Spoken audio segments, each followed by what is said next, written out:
Imagina estar no meio de uma plantação gigantesca numa tarde ensolarada e, muito quente. É o cenário clássico de um dia de verão no campo. Exato. A gente nota as folhas verdes balançando levemente, sente a poeira fina no ar e a terra bem seca sobre os sapatos. É uma cena que parece super tranquila, né? Até meio pacata. Sim, quem olha de fora acha que a natureza está ali apenas parada, tomando um sol. Mas o que os nossos olhos não conseguem captar é que naquele exato momento existe um cabo de guerra de proporções épicas rolando solto. É um processo incrivelmente violento e silencioso acontecendo ao nosso redor. Com certeza, milhões de litros de água estão sendo implacavelmente arrancados das folhas e do solo. Eles são puxados direto para o céu. É a mais pura verdade. Uma batalha que acontece em escala microscópica e macroscópica, ao mesmo tempo. Totalmente invisível, mas governada de forma muito rígida pelas leis mais fundamentais da termodinâmica na atmosfera e, claro, da biologia dentro das plantas. E é exatamente por isso que eu dou as boas-vindas a quem nos ouve para mais um mergulho profundo. A nossa missão de hoje é desvendar a mecânica por trás desse ciclo invisível da água. E para garantir a precisão de hoje, a gente vai se basear num material de peso. Exatamente. A base do nosso conhecimento hoje será o livro Agrometeorologia, Fundamentos e Aplicações Práticas, escrito pelo Antônio Roberto Pereira, Luiz Roberto Angelossi e o Paulo César Centelhas. Vamos focar com rigor absoluto no capítulo 12 dessa obra. E vale ressaltar que a gente vai mergulhar fundo na física e na biologia da perda de água em superfícies vegetadas. Porque entender isso não é só teoria agronômica para ficar num quadro negro. Longe disso, né? Com certeza não é. Compreender essa dinâmica hídrica é, na verdade, entender o motor principal que decide se uma safra agrícola vai bater recordes e abastecer mercados. Ou se vai ser um desastre completo. Exato. Um desastre que gera escassez e, consequentemente, inflação. A mecânica climática que a gente vai discutir aqui dita o que chega aos pratos da população. E tudo começa com essa água invisível indo embora. Certo, então vamos desempacotar isso. Quero começar pelo próprio nome do fenômeno que o livro traz. A terminologia que os autores usam para esse processo unificado é evapotranspiração. E é interessante como a própria palavra carrega uma carga histórica super pesada de debate científico, né? A origem dessa unificação é fascinante. O termo foi proposto originalmente pelo climatologista Charles Thornthwaite, lá no ano de 1944. E a ideia dele era colocar sobre um mesmo guarda-chuva conceitual dois processos que acontecem de maneira absolutamente simultânea, certo? Precisamente. De um lado, a gente tem a perda de água por evaporação direta da superfície do solo. Do outro, temos a transpiração, que é a água passando por dentro da planta e saindo pelas folhas. Dois caminhos diferentes para a mesma água. Exato. O Thornthwaite percebeu que, quando a gente olha para uma superfície coberta de vegetação numa escala macro, tipo uma grande bacia hidrográfica ou uma fazenda imensa, fica quase impossível separar, né? É virtualmente impossível separar fisicamente o que evaporou da terra do que transpirou da folha na hora de calcular os grandes balanços hídricos. Mas os autores do livro também citam que existe uma corrente na ciência que defende que essa junção é uma simplificação meio perigosa. Sim, o trabalho de Stanhill, de 1973, é bem contundente sobre isso. Ele defende que é preciso ter rigor, usar os termos específicos dependendo do fenômeno isolado. Tipo, se o foco é o solo, a gente estuda a evaporação. Se o foco é a folha, estuda-se a transpiração. O que faz todo o sentido dependendo do seu objetivo prático. Se você é um biólogo estudando a fisiologia de uma única folha no laboratório, misturar os termos é um erro grave. Entendi. Mas para a agrometeorologia aplicada ao campo, que é o foco do livro, essa unificação é o que dita como a gente modela o balanço de massa. Certo. O que é fascinante aqui é como a ciência exige precisão no contexto certo. Para a agricultura de larga escala, o termo unificado é vital. Certo. Eu gosto de pensar nisso usando uma analogia. É como se a plantação fosse uma conta bancária conjunta, sabe? Aquelas bem movimentadas. Ah, interessante. Como funcionaria isso? O solo gasta dinheiro de um lado, emitindo cheques da evaporação. A planta gasta do outro lado, passando o cartão de crédito da transpiração. Certo. Mas a atmosfera, que é o gerente super rigoroso desse banco, ela não se importa de quem veio o gasto específico. Ela só vê o grande saque total unificado, a evapotranspiração saindo da conta no fim do dia. Perfeito. Essa analogia ilustra exatamente como a engenharia agrícola opera. Se um produtor precisa saber exatamente quantos milímetros de água repor através da irrigação amanhã de manhã, o que importa para ele é esse grande saque total. Porque a matemática do projeto precisa desse número unificado para que a conta de água do solo feche sem déficits, né? Exatamente. A modelagem matemática precisa desse conceito integrado. Então, se a atmosfera é esse gerente de banco exigindo o saque, como exatamente ela faz essa cobrança? Digo, quais são as forçantes climáticas? É aí que entram os fatores determinantes. A atmosfera funciona como um aspirador gigante. Ela é impulsionada por uma combinação brutal de 3 elementos físicos: temperatura, umidade relativa do ar e a velocidade do vento. Vamos detalhar isso. A temperatura é meio óbvia, né? Sim, a água líquida não vira vapor sozinha. Ela precisa de energia para quebrar as pontes de hidrogênio entre as moléculas. O calor do ar quente, ou a radiação direta do Sol, fornece o que a gente chama de calor latente de vaporização. Que é basicamente a energia pura para o processo acontecer. E aí entra a umidade relativa na jogada. Exato, porque se o ar já estiver saturado de água, tipo numa manhã de neblina bem espessa, a evaporação simplesmente para, não importa o calor que faça. Nossa, verdade. O ar seco é que atua como uma esponja, né?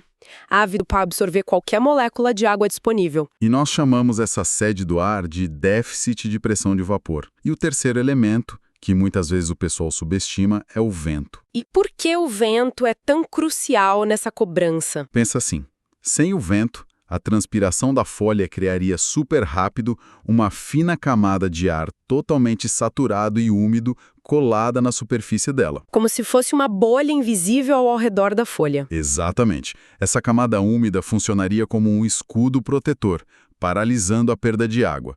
Mas aí o vento chega, varra essa camada úmida para longe e traz uma nova massa de ar seco. Reiniciando todo o ciclo de roubo de umidade. É uma demanda implacável mesmo. Sim, o vento não deixa a planta descansar. E aqui é que a coisa fica realmente interessante, sabe? Porque a gente olha para o campo verde e tende a achar que a planta é só um canudo indefeso. Um canudo inerte puxando água da terra e jogando pro ar quente. Isso. Mas a planta não é apenas uma vítima passiva nessa história. A biologia dela tem respostas super sofisticadas, válvulas de segurança para segurar essa água, certo? Com certeza. Se conectarmos isso ao cenário maior, a gente percebe que a evolução dotou as plantas de mecanismos incríveis para resistir a essa demanda atmosférica predatória. Tudo começa com a arquitetura foliar. A forma como as folhas estão distribuídas no espaço. Isso. Folhas que se sobrepõem, por exemplo, criam áreas de autossombreamento. Isso reduz a radiação direta e diminui a velocidade do vento ali no meio do dossel da planta. Mas a principal arma de defesa biológica mesmo fica no nível microscópico, né? Os famosos estômatos. Exato. Os estômatos são poros minúsculos presentes na epiderme das folhas. Eles controlam toda a troca de gases da planta com a atmosfera. E o funcionamento deles é uma verdadeira obra de arte da mecânica biológica. Não é só um buraquinho estático na folha. Longe disso. É um mecanismo hidráulico e químico complexo. Eles abrem e fecham baseados na pressão de turgor das chamadas células guarda. Como funciona essa pressão? Quando a planta está bem hidratada e cheia de água, essas células guarda ficam super túrgidas, ficam inchadas, e isso faz o poro se abrir mecanicamente. E isso é vital, porque a planta precisa que esse estômato esteja aberto para capturar o dióxido de carbono do ar para conseguir fazer a fotossíntese e crescer. Aí que está o grande problema. Ao abrir a porta para o CO2 entrar, a água líquida que está lá dentro da folha, sobre aquela demanda atmosférica brutal, escapa em forma de vapor. Nossa, é um dilema biológico muito cruel, né? A planta tem que escolher Ou ela respira e se alimenta de carbono, correndo risco de morrer desidratada. Ou ela fecha as portas para conservar a água. Mas se ela faz isso, ela para de crescer e basicamente passa fome. É um equilíbrio muito tênue. E como ela reage quando a seca aperta muito? Quando a fome da atmosfera é grande demais, ou o solo atinge um nível crítico de ressecamento, a planta dispara sinais químicos internos. O mais famoso é o hormônio ácido abscísico. Esse hormônio funciona como um alarme de incêndio, então? Quase isso. Ele faz as células guarda perderem pressão e murcharem rapidamente. O estômago simplesmente se fecha. A planta sacrifica o próprio crescimento naquele momento só para segurar a água e sobreviver até a próxima chuva. Fascinante. Mas essa dinâmica toda de defesa e de consumo não é uma coisa estática ao longo da vida da planta. A necessidade hídrica muda radicalmente conforme ela envelhece? Muda completamente. Uma muda recém-plantada não consome a mesma quantidade de água que uma planta adulta em fase de reprodução. E para quantificar essa variação absurda, o livro nos apresenta o coeficiente de cultura, o famoso KC. O KC é um conceito brilhante da agrometeorologia. Ele traduz esse comportamento biológico super dinâmico da planta em um número absoluto. Um número que vai modular a demanda que o clima impõe. É ele que desenha aquela curva nos mostrando exatamente quando a cultura está mais vulnerável ao estresse hídrico. Sim, e os gráficos do capítulo separam o mundo agrícola em dois grandes grupos comportamentais para esse KC. As culturas anuais e as culturas perenes. Deixa eu trazer outra imagem aqui para quem nos ouve conseguir visualizar bem. A cultura anual, tipo o milho, a soja ou o trigo, é como um atleta velocista numa corrida de 100 metros rasos. Boa analogia. Uma vida curta e explosiva. Exato. E essa corrida é dividida rigorosamente em 4 fases. Na fase 1, que é o estabelecimento, a plantinha é pequena, a raiz é rasa. Então, a perda de água ali é quase toda apenas a evaporação da terra nua em volta dela. O que significa que o KC nessa fase inicial é bem baixinho. Isso. Mas aí vem a fase 2, o crescimento vegetativo acelerado. O nosso velocista ganha tração na pista. É quando as folhas se expandem muito rápido e cobrem o solo. A transpiração passa a dominar o processo de perda de água e o coeficiente KC sobe, quase verticalmente no gráfico. Até chegar na fase 3, que é a linha de chegada desse velocista, a floração e o enchimento de grãos. É o pico absoluto de consumo de água, né? O pico extremo. É o momento mais crítico. Se o clima exigir muita água e o solo estiver seco nessa fase 3, o estresse hídrico destrói completamente o rendimento final da lavoura. A planta chega a abortar as flores, né? E os grãos ficam xoxos. Todo o investimento do produtor vai por água abaixo. Literalmente. E logo depois desse esforço monumental da fase 3, vem a fase 4, que é a maturação e a senescência. É o momento em que o velocista cruza a linha de chegada e simplesmente desaba no chão. A planta começa a secar de propósito para conseguir amadurecer os grãos. E como consequência, a curva do KC despenca rapidamente. Agora, em fortíssimo contraste com esse cenário frenético, a gente tem as culturas perenes, tipo um pomar de laranjas ou uma plantação de café. A cultura perene definitivamente não é um velocista, ela é um maratonista de longa distância, sabe? Exato. O gráfico de necessidade de água deles não tem esses picos de vida e morte tão curtos e violentos. O maratonista constrói o seu crescimento vegetativo de uma forma super contínua ao longo de vários anos. Ele vai escalando o consumo lentamente até chegar na fase adulta. E quando chega lá, o consumo de água se estabiliza. Forma um grande planalto duradouro no gráfico, com variações bem mais suaves ao longo das diferentes estações do ano. Mas por que entender essas duas curvas, a do velocista e a do maratonista, é tão vital na prática? Porque essa distinção não é só teórica. É a base do planejamento financeiro e ambiental de qualquer propriedade agrícola. Conhecer o KC evita erros catastróficos. Dá um exemplo pra gente. Imagina um produtor desinformado. Ele olha para sua cultura anual, tipo a soja, entrando lá na fase 4. Ele nota as folhas amarelando, ficando meio secas. E aí ele entra em pânico achando que a planta está morrendo de sede? Exato. E ele decide ligar os pivôs irrigar tudo. Despejar a água numa planta, em ser essência natural, é jogar um recurso natural valioso fora. É desperdiçar energia elétrica absurda com bombas de água. Sem contar que ele ainda corre o risco de apodrecer a raiz e arruinar a colheita no último minuto. A matemática do calor se previne exatamente esse tipo de desastre. Com certeza. Ele saberia que o calor se caiu e a planta não precisa mais daquela água. Certo, então a gente entendeu a biologia das plantas, a física da atmosfera e essas fases dinâmicas do calor-se. Mas tem um abismo enorme entre entender o conceito e colocar os números exatos numa planilha operacional na vida real. O desafio da engenharia é medir isso. Como a ciência traduz todo esse comportamento em milímetros exatos de água?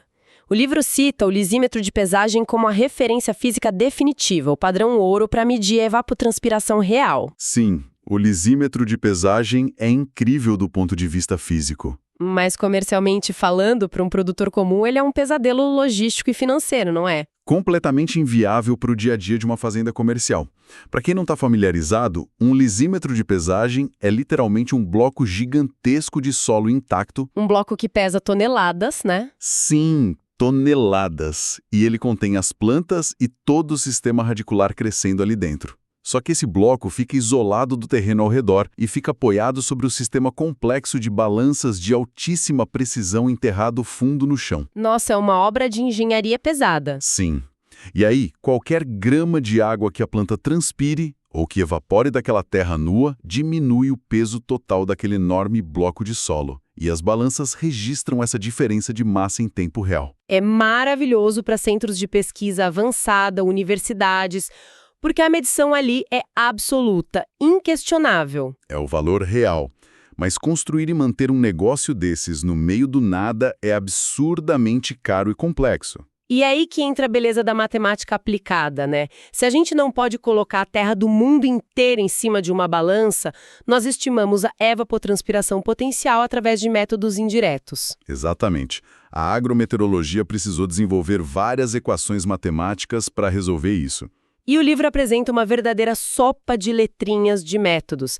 Temos Thornthwaite, o método de Camargo, o tanque classe A, Hargreaves e Samani, Priestley e Taylor, até chegar no colossal modelo de Penman-Monteith. A pergunta que não quer calar para quem está acompanhando a gente é: por que tantas equações diferentes? É uma ótima pergunta. Digo, se a física da evaporação é universal, por que não usar apenas um único cálculo perfeitinho para o mundo todo?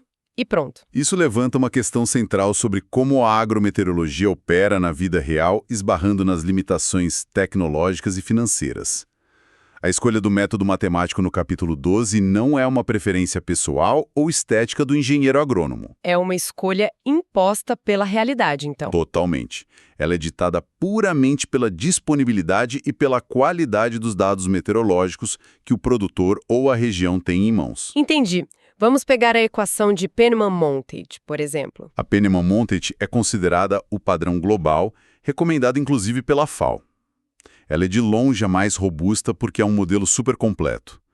Ela engloba o balanço de energia e a resistência aerodinâmica. Ela cruza um monte de coisas. Calcula a radiação líquida, o fluxo de calor no solo, o déficit de pressão de vapor e ainda o impacto aerodinâmico do vento. Só que tem um porém gigantesco. Para você usar a Penman-Monteith, você precisa obrigatoriamente de uma estação meteorológica de ponta, super calibrada, instalada lá na lavoura. Medindo radiação solar, velocidade do vento, umidade relativa e temperatura. Tudo ao mesmo tempo e sem falhar. Exato.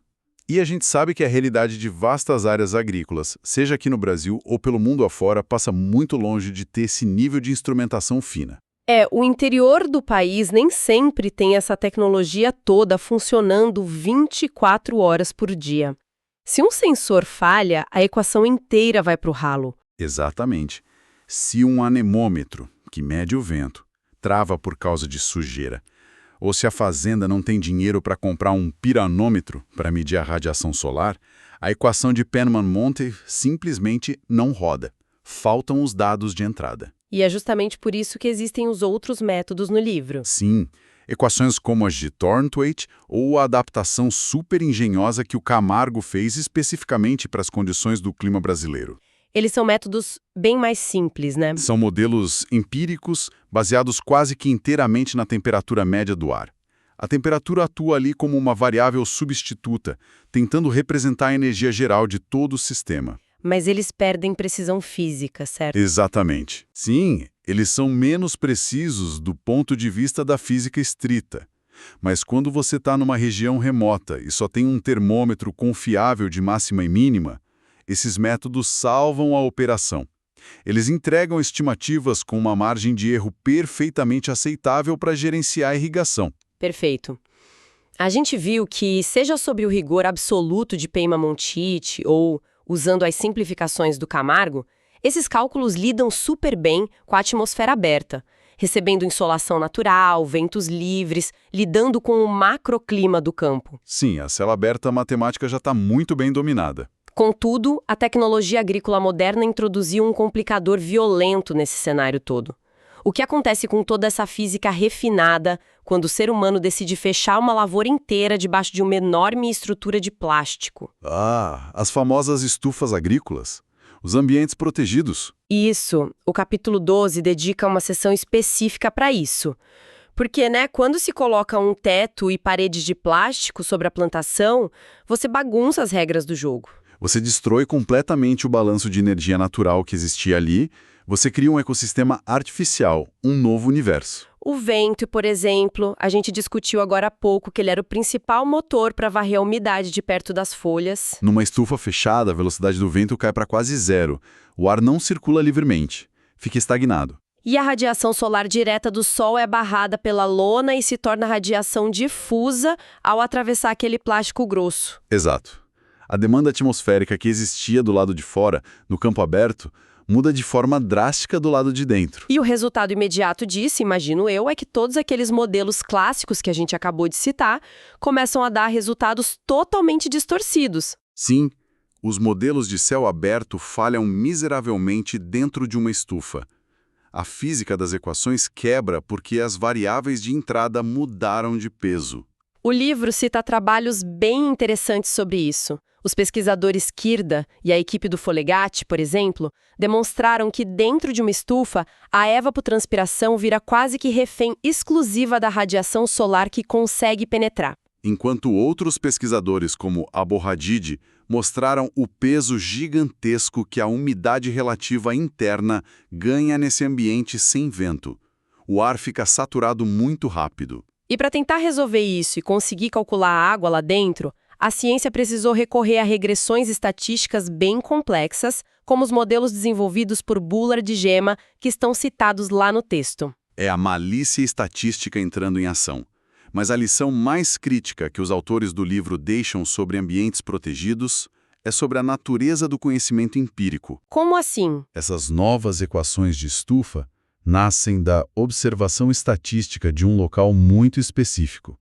Elas não derivam das leis fundamentais e universais da física. Então, o que tudo isso significa na prática? Significa que eu não posso, pegar um estudo publicado com uma equação fantástica que foi ajustada para uma estufa de tomates lá na Holanda e aplicar os mesmos coeficientes na minha fazenda? De forma alguma. Usar a equação holandesa numa estufa no interior de São Paulo ou no sertão do Nordeste é pedir para dar errado. Porque a alteração do microclima cria um universo fechado. Eu costumo chamar de um universo de bolso meteorológico. Cada estufa que você monta tem sua própria orientação solar, usa um tipo específico de filme plástico e tem esquemas totalmente diferentes de ventilação lateral. E tudo isso altera os coeficientes da equação matemática? Sim, as relações empíricas para estufas não são ferramentas de copiar e colar. A ciência de ambientes protegidos exige obrigatoriamente a calibração local. Ou seja, você precisa colocar sensores lá dentro, medir por um tempo e ajustar as estatísticas em loco. Senão a conta da água vai dar muito, mas muito errada. Você acaba afogando as raízes das plantas ou secando todo o sistema de vez. É incrível como a intervenção humana obriga a matemática a se curvar e se adaptar localmente, né? E assim a gente caminha para sintetizar a nossa exploração de hoje desse livro fantástico. Foi uma jornada em tanto pelos processos invisíveis da água. Com certeza. Saímos daquela visão pioneira do Thornton Waite, em 1944, de juntar o solo e a folha numa única palavra e equação. Passamos pelo mecanismo de defesa microscópico maravilhoso dos estômatos, respondendo à pressão de turgor. Entendemos também as curvas vitais dos velocistas anuais e dos maratonistas perenes através do coeficiente Cassi. E claro, a gente viu a engenhosidade humana, que vai desde os colossais lisímetros de pesagem enterrados no chão até a matemática estatística para tentar domar o clima dentro de uma lona de plástico. A grande sacada de tudo isso é perceber que a água nunca simplesmente desaparece no ar só porque o dia está quente. Exato. O processo é um balanço super rígido de termodinâmica e adaptação biológica pura e contínua. É o casamento perfeito entre a brutalidade das forçantes do clima e a sofisticação silenciosa da resistência vegetal. Então fica aqui a constatação prática para quem nos ouve. Da próxima vez que uma salada fresca, um prato de arroz com feijão ou uma fruta de alta qualidade chegar à sua mesa, lembrem-se de uma coisa. De que aquela colheita não foi sorte. Nenhuma sorte. Ela só foi possível porque milhares de profissionais, agrônomos, meteorologistas e pesquisadores passaram décadas debruçados, calculando com precisão quase cirúrgica cada milímetro dessa demanda atmosférica por vapor d'água. E antes da gente encerrar, eu gostaria de deixar uma provocação final.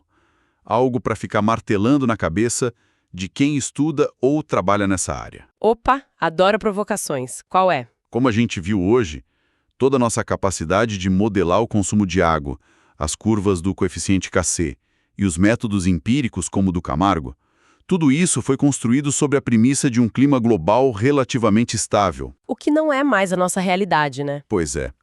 Com as mudanças climáticas extremas, injetando secas muito mais severas, ondas de calor absurdas que fritam as folhas em poucas horas e padrões de vento totalmente erráticos, a demanda atmosférica base da Terra está mudando de patamar. Nossa, é verdade. E o que acontece com os cálculos? Esse é o ponto. Será que esses modelos antigos e os coeficientes clássicos que usamos com tanto sucesso nas últimas décadas vão continuar suportando essa nova realidade física extrema? É uma excelente pergunta. Ou será que a agrometeorologia vai ser forçada a voltar aos enormes lisímetros de pesagem, estudar de novo a resposta dos estômatos sobre esse novo nível de estresse e ter que reescrever todos os seus modelos vitais do absoluto zero? Caramba! É um questionamento fundamental para o futuro da nossa própria segurança alimentar, né? Se a matemática errar, a comida não cresce. Fica aí a reflexão profunda para a nova geração de pesquisadores e estudantes. Uma provocação vital que prova que a ciência agronômica é tudo menos um trabalho concluído num livro-texto. Fica a reflexão para quem acompanha a gente, e enquanto a gente pensa nisso, lá nas lavouras espalhadas mundo afora, o cabo de guerra invisível pela água continua. E cada vez mais tenso. Um abraço e até o próximo mergulho profundo.